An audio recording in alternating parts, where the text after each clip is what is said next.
Hello সুপ্রিয় দর্শক বন্ধুরা, একেবারে কম মশলায় রান্না করা অথেন্টিক বাংলা রান্নার স্বাদ যদি আপনার পছন্দের হয়ে থাকে তাহলে আজকের রেসিপিটি আপনার জন্যই।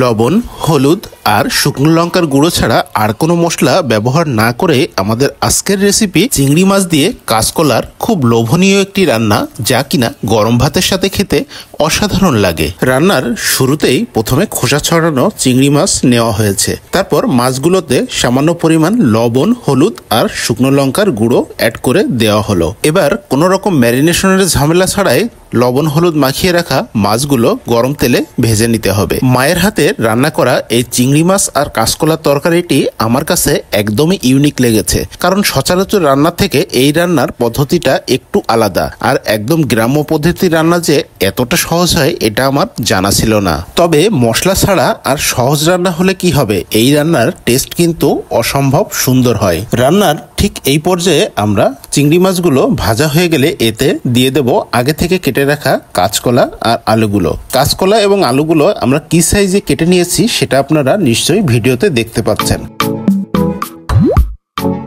রান্নার জন্য প্রয়োজনীয় লবণ এবার অ্যাড করে দিলাম, আর দিয়ে দিলাম কয়েকটা কাঁচা লঙ্কা। আমাদের এই রান্নার ভিডিওটি আপনাদের কেমন লাগছে অবশ্যই কমেন্ট বক্সে জানাবেন। চিংড়ি মাছ, আলু আর কাঁচকলাগুলো ভালোভাবে কষানো হয়ে গেলে এতে আমরা দিয়ে দেব রান্নার জন্য প্রয়োজনীয় জল। তবে বন্ধুরা, এখানে বলে রাখি, এই রান্নার জন্য অবশ্যই গরম জল ব্যবহার করতে হবে, তা না হলে এই রান্নার অথেন্টিক স্বাদটা কখনোই আসবে না। রান্নায় গরম জল ব্যবহার করলে রান্নার স্বাদটা যেমন বেড়ে যায়, তেমনি রান্না হতেও বেশ কম সময় লাগে। 4-5 মিনিটের জন্য হাই হিটে জাল করে নেবার পরে এই রান্নাটি আমরা একটা আলাদা পাত্রে ঢেলে নিলাম।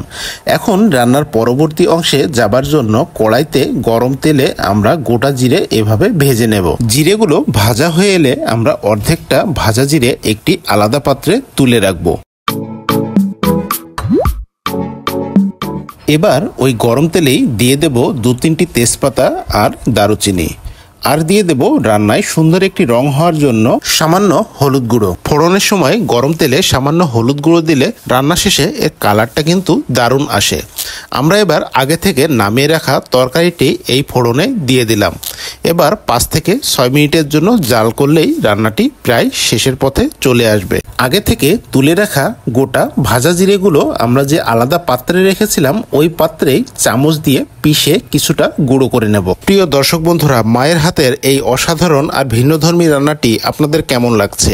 আপনারাও যদি আমাদের মতো অলস হয়ে থাকেন আর কম সময়ে দারুণ টেস্টি খাবার তৈরি করে নিতে চান বাড়িতে, তাহলে আমাদের এই চ্যানেলটিকে সাবস্ক্রাইব করে রাখুন, কারণ কম মশলায় কম সময়ে কিভাবে টেস্টি খাবার, লোভনীয় খাবার তৈরি করতে হয় সেটা আমরা আমাদের এই চ্যানেলে আপলোড করে থাকি। ফোড়ন দেবার পরে রান্নাটি ভালোভাবে জাল হয়ে গেলে আমরা আগে থেকে পিষে রাখা গুঁড়ো করা ভাজা জিরের উপরে এই তরকারিটি ঢেলে দেব। এতে করে বাংলা রান্নার অথেন্টিক স্বাদ আর গ্রামীণ পদ্ধতির রান্নার যে অরিজিনাল ফ্লেভার সেটা কিন্তু একদম সম্পূর্ণরূপে রান্নাতে চলে আসবে। তো এই হলো আমাদের মাটির চুলোয় রান্না করা চিংড়ি মাছ দিয়ে কাঁচকলা রান্নার ফাইনাল লুক। সকলকে অসংখ্য ধন্যবাদ জানিয়ে আজ এখানেই বিদায় নিচ্ছি।